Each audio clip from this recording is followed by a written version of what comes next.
This is probably the episode you don't want to hear if you are someone who is going to ChatGPT to ask for a relationship advice, personal self-help advice, to have it write a text for you for someone you're dating or you want to date. It's going to be the episode that makes you rethink this stuff. So as much as you probably don't want to listen, it's also a really good idea to do it.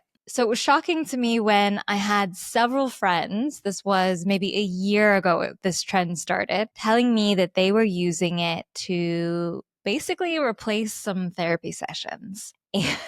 And I didn't know what to think, right? I was like, okay, I mean, I guess it can give you some advice that's helpful. It's on demand. And then I started hearing from more people who were using it to analyze texts that they got from people they wanted to date or to write a text because maybe they wanted to make sure what they wanted to say came out better. I got super intrigued by this and I thought, how good is AI really at analyzing you and your relationships, writing text, writing emails? How good is it at solving the problems that you are feeling stuck at personally? So this episode, we are going to go through actual prompts, case studies, stories related to everything from dealing with your mom to your colleague to your Tinder date and what happens when you start inputting data a little bit differently. I'll share some big ethical red flags in this episode when it comes to using AI for your personal therapy. And I'll also be sharing some personal reflections on kind of how we can make this work a little bit, because I can see some advantages, and you'll see in this episode, there are definitely instances when it is helpful. So this all started with a very close friend. She was feeling obligated, as if she had to go to her boyfriend's friend's dinner event.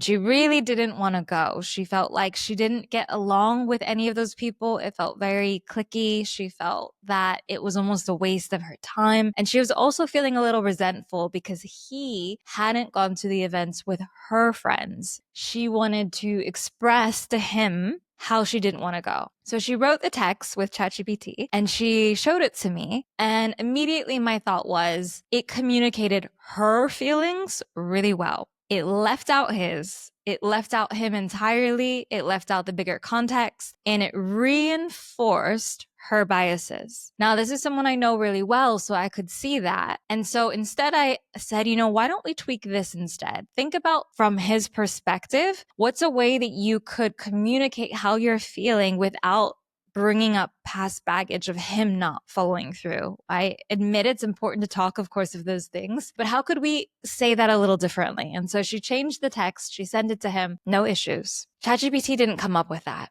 But it's not just her. So there's a lot of people that are using ChatGPT for more than this, to help them write breakup text, to process cheating, even to rehearse how to tell their mom that they don't want kids. Like, this is so much stuff that you're sending into the AI. And here's why it's a problem. 3 reasons we're going to go through. And I'm going to give you examples of what happens when you shift a little bit how you talk to AI. So first reason why this is complicated. People bring baggage and emotions into chat. You're not looking for neutrality most of the time. You don't want an objective opinion no matter what you say. You want validation. And it is very much programmed, especially right now, to give that to you. As an example, because I was combing the internet, looking at all the Reddit threads, everything to see who's done this. And there was a woman who asked ChatGPT to analyze a series of emails that she had between her and her partner. And she said, can you tell me if I'm being passive aggressive here? And the AI said, no, you're being vulnerable. You're slightly communicating what's an issue. It's emotionally intelligent. And then her partner fed the same email into his chat with his chat history and said, is she being passive aggressive here? And it said, yes, there are elements of passive aggressiveness here. It's the same exact data. What's different is the lens, his and hers. So that makes you think, right? How much is what you're asking and the advice you're getting really an independent third party versus just a mirror? Now I'm going to give you an example because I was like, we got to go in and see how this works. So I wanted to see if you have a colleague at work and you're having a conflict with them, they're not doing their amount of work at the job. And I said this into ChatGPT. I said, I'm always doing the extra work for my colleague in the office. I pick up all the slack, and so many times she has let me down or not been an equal partner in our projects. I need to tell her now to change this for the next big client project. Write a Slack message from me to send to her. The AI responds, hey, name, with the new client project coming up, I wanted to quickly flag that I really need us to split the work more evenly this time. I picked up extra pieces in the past, and it's been tough to keep up. Totally happy to collaborate. Just want to make sure we both stay on top of our parts. Now, on surface level, you might think this is a great response. It communicates my problem. It doesn't seem to do it in a very aggressive way, but I can even read small notes of passive aggressiveness in this, especially if someone's reading it and already they've had issues with you on that. And it's also not really looking at that person's issues at all. Why is this colleague not showing up at work with you?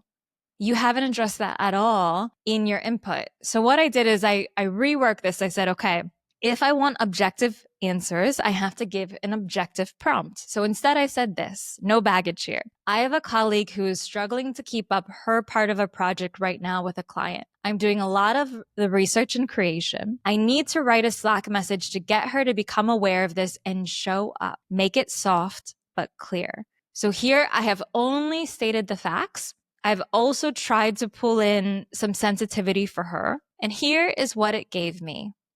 Hey, I just wanted to check in on the project. We're getting into a pretty full-on phase with our client, and I've been handling most of the research and creation at the moment. I know things are hectic, so I wanted to flag it early so we can rebalance. Can we touch base to make sure we're both more aligned on next steps and workload? Notice how there is no emotional charge here. I've also said, I know things are hectic, so I'm acknowledging that other person. When you are putting stuff into ChatGPT, from your own lens and your own perspective and all your emotions, you are not doing that.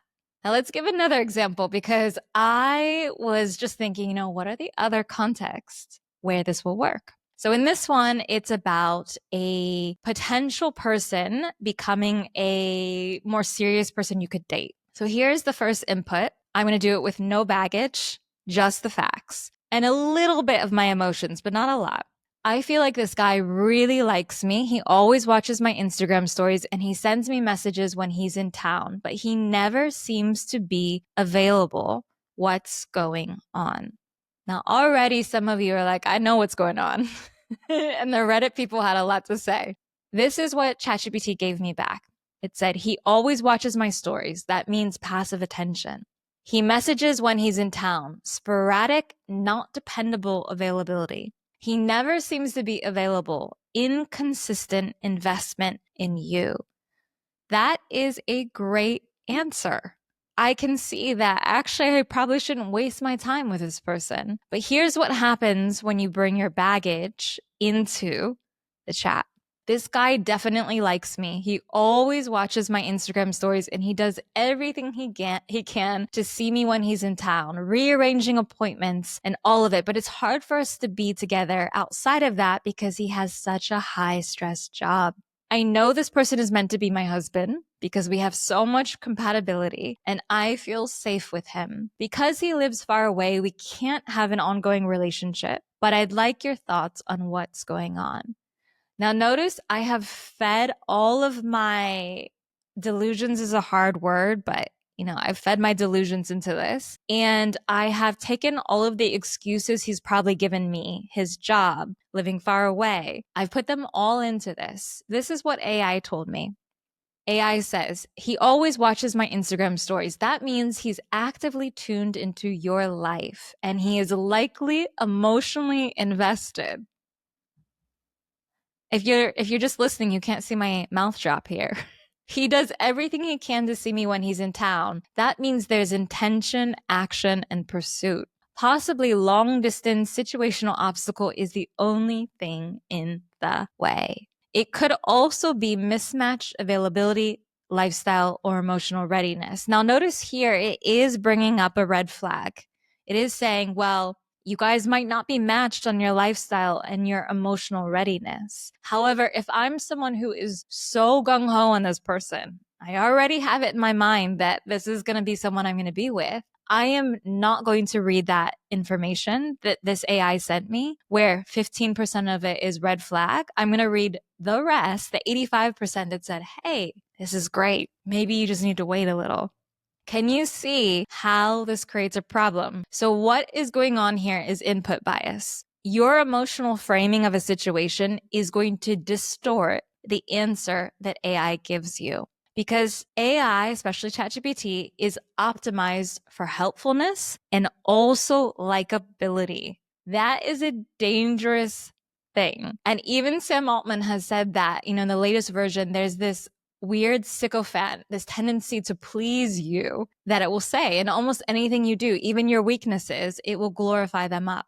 So imagine if you're looking for validation, you are going to get it. And if you say something like, am I being passive aggressive? It's going to reflect back what you are hoping to hear. Now, some of you at this point might say, yeah, but it's also given me answers that I didn't want to hear. And if that's the case, you need to keep listening because I'm going to go through why it's different for you.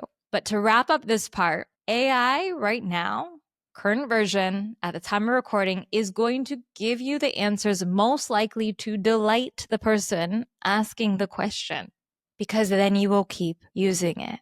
And I think the best way to sum this up, it's a bit crude, but it fits. There was one person on Reddit who said, quote unquote here, I think one of the problems that people run into asking ChatGPT for therapy is they express their emotions in the chat. Like, he was mean to me and he is a jerk. No, if you're looking for a logical next step, you need to report shit like it is in the news. This happened, this, then this, then this.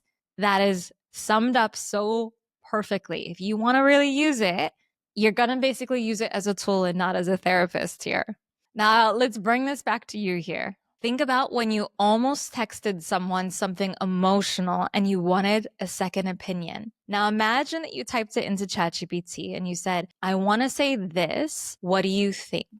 And this is the question to really ask yourself. Would you want the honest response or the kind one? Do you want clarity or do you want comfort? Do you want someone to say you're right because you are right about the situation or because it will make you feel better? Because AI can easily become the friend who always makes you feel better but never tells you the real truth. Now, next part here, for those of you who have maybe had some success in your advice, for emotionally charged topics, things that have a lot of emotions like we talked about, the quality of relationship and communication advice you get from AI is going to depend on the level of self-awareness of the user. You only really get clarity if you're asking questions already knowing yourself and being honest. Basically, if I don't know my attachment issues, my problems, the sources of my trauma, AI won't either.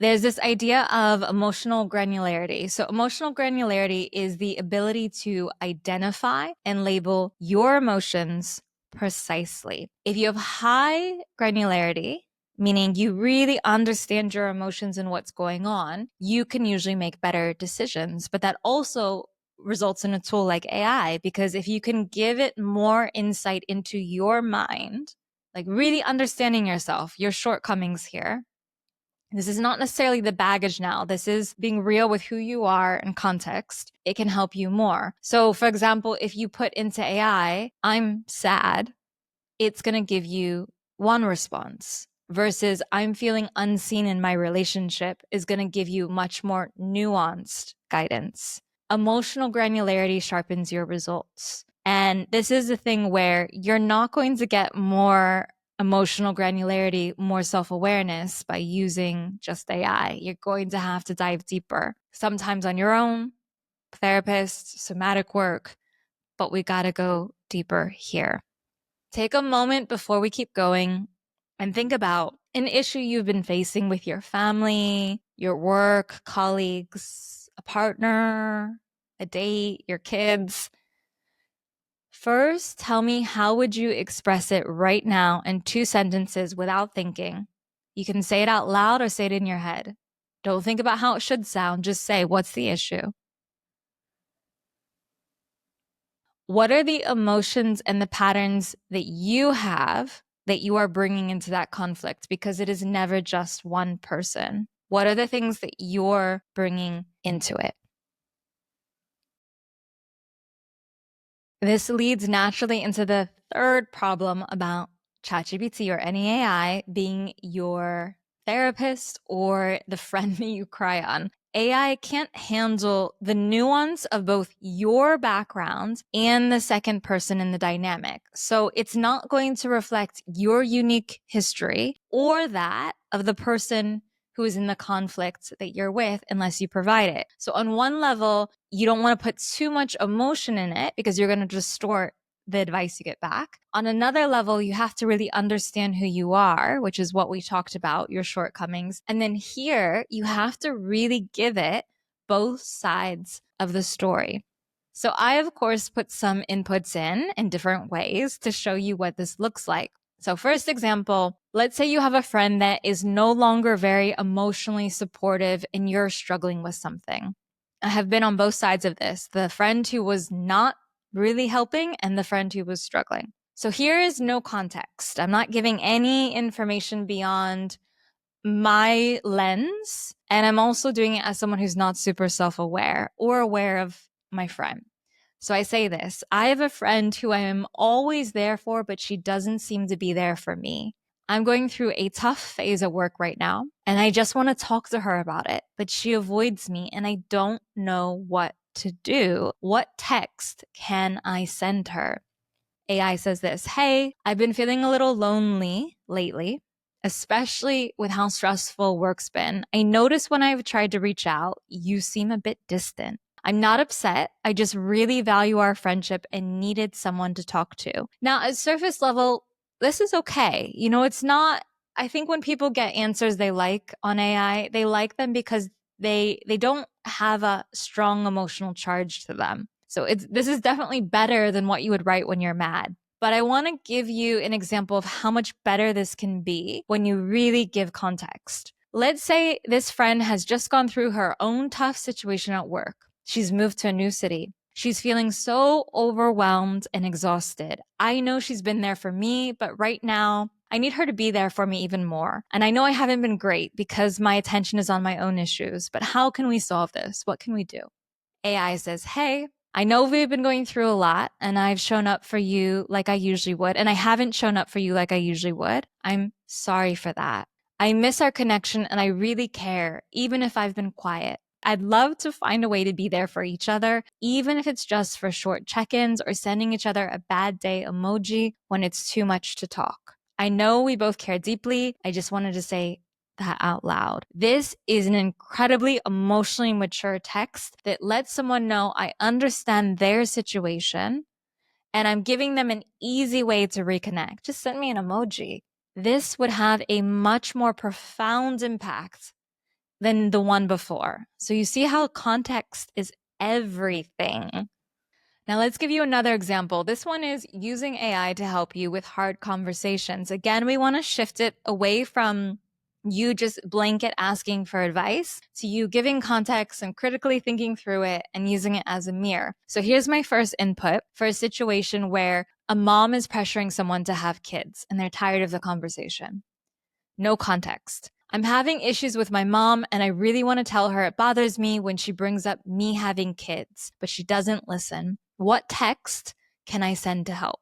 AI says, hey mom, I want to share something important. When you bring up me having kids, it feels like my choices or pace aren't being respected. I know it might come from love or excitement, but it adds pressure and it makes me feel like I'm not being seen for where I actually am in my life. I'd really appreciate it if we could take a pause on that topic for now. Again, there's nothing horrible about this. It doesn't really address anything, though, from the mom side. And you have to remember in communication, there are two people. So this might seem great to you because your whole truth is told here, but for it to really land, it needs to tell the other person's truth as well. So here's what happens when I gave more context. Let's go deeper with this text. In this example, let's say that the mom is worried about never meeting grandchildren because she isn't in perfect health. She wants her daughter also to be taken care of. Asking about kids is a way for her to understand what's happening. Write the text now that would reflect this side, but also honor the woman's need to not chat about it anymore. We're bringing in both sides. AI says, "Hey mom, I've been thinking about our conversations around kids, and I want to share something that's been on my heart. I know those questions come from love and maybe even fear. But for me, those conversations have started to feel heavy, not because I don't understand why you're asking, but because they bring up pressure and emotions I'm not ready to explain or process right now. What I need most is space, not distance from you, but space around this topic so I can move through it in my own time without feeling I need to have answers. I hope you can trust that when I'm ready to share more, I will." This is a great emotional response because I have brought into it the mom side, the woman side. I have acknowledged that we'll stay connected. I'll keep you updated. You've got fear, but hey, let's honor my boundary. Now, I'm not saying in every dynamic this is going to be enough. That's the other side of using AI. Some family dynamics, it can't be solved with a text or message. But you can see how we start moving away from it being your therapist to it being more of a tool. You are bringing in self-awareness. You are bringing in context. You are not just, not critically thinking and throwing something in there. And this brings us to our final reason why you got to use AI differently if you're looking at it for dating or relationships. It's good for analyzing data. It can definitely tell you why something is happening and point out patterns, but you have to be careful about adding perspective. Here's another example I found online. One user said, "My wife and I are arguing over tiny decisions, and I put our argument into ChatGPT. It refined for me our different styles. I'm more impulsive, and she goes over everything again and again until she feels comfortable. We still fight over making small decisions, but now I understand why." So this person had actually input conversations with him and his wife. He didn't actually go in and just say, "Hey, this is happening." He put in the data and he was able to understand patterns that can be helpful if it's supplementary, not if it's the only one. AI is not built to heal your inner child. It's there to sort patterns, analyze data, reflect structure of things. So the more clean, unbiased, rich input you give it, the more helpful it is going to actually become. Pattern seeker. It's not a truth seeker. ChatGPT doesn't understand emotion. Okay. It responds when emotion is implied based on the patterns of your language. So the way you're writing something is going to influence the emotion that it puts in. If you put a scenario in there with less emotional distortion, like I showed you before, putting in less of your, for example, the thinking about the message to the guy who's following you on Instagram, it can help you spot things like your repeating behaviors, imbalanced communication. Are you doing more of the effort? It can find misaligned expectations. This person clearly wants this and you want this. And it can also help you see what are you actually doing versus what you think you're doing. So the more neutral the data, the clearer the pattern. The more baggage you bring, the more it reflects back on the answers in the narrative you get, not necessarily reality. And I know that that's a tough distinction because we've talked about how we don't want to bring our emotional baggage, but we do need to bring context. And that is a very difficult line to walk. And it's something that someone who is only emotionally mature can do. And that is where you start to do the work on your own. Because again and again, like we said throughout this episode, when your emotion clouds the prompt, your clarity gets lost. If your prompt starts with things like, "Why does this always happen to me? Was I being too much? He said this. Do you think he loves me?" Something that I learned when I was first becoming a coach years ago for fitness, nutrition, behavior change is be very careful about the way you ask questions because it will influence how people respond to you. So I would say things like, what's happening with the nutrition week? Or what's happening with the meals this week? I wouldn't say, hey, is everything going great with the meals this week? Because that might prompt them to lie. Or it might prompt them to say, oh, yeah, it's going horrible and get them down on themselves. Objective, clean questions lead to more data. And so this is why the more raw data you can feed it, the more valuable insight. I noticed this as well. For example, when I use ChatGPT to help me with outlines for a podcast, if I just say, hey, here's my idea, make an outline, it's not usually very good. If I take the time to create my notes and fill in the structure and give context, and then I say, make an outline, it's really great. So, for example, let's say you have a boss that's being dismissive of you. He's not really hearing your perspective or letting you pitch or whatever it is. And instead of you going to ChatGPT and saying, hey, my boss is dismissive, tell me why. If you instead say, hey, here's this email chain. Let me give you the background, limit your emotional baggage. What do you think? What do you notice here? You can say things like, here's our last 5 conversations or emails. What do you notice about our dynamic? Again, this is bringing back to that neutral questions I talked about when I learned coaching. Neutral questions tell you more. Now, all of this full episode, what I wanted to help you do is move away if you've been tempted or if you've been considering from using AI to be your therapist, really to not depend on it that. You can use it to help you clarify things. You saw how that can be helpful, but not to validate them. And also using it as one tool, not the only one. Use it as a mirror, not a manual. So I want to leave you with these questions. What's one emotional truth you've been trying to outsource, friends or AI, but deep down, you already know what to do? What would it look like if you stopped asking for someone or something to confirm your inner wisdom and your worth and your direction? Yes, sometimes we need clarity, objective opinions. But sometimes too, we are leaning so hard on other people and tools and things outside of ourselves because we don't trust ourselves.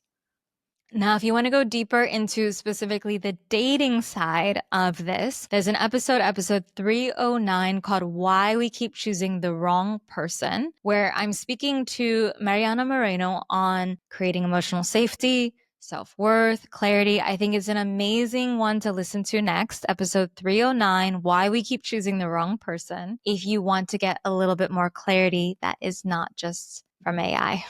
And I also want to say here, I think this could be a really interesting follow-up series, some other episodes on this. So find me on Instagram. It's Sade. You can see it in the show notes as well, or the Feel Good Naked website. And let me know, what is your situation or the input that you want to ask ChatGPT? And I will see if I can give a stronger, more nuanced, richer one for you and how we can start to reframe it. I am serious about this because I think we can definitely together make this work a little bit better. If you found this episode helpful, please share it with anyone you think that it could help as well, and leave a review. If you enjoyed it, if you found some ahas here, please let me know. Please give back that energy, share. It takes 1 second for you even to just rate it. Even if you don't even write anything else, I would super appreciate it. And I hope that these episodes continue to give you direction and support. And I will see you in the next one.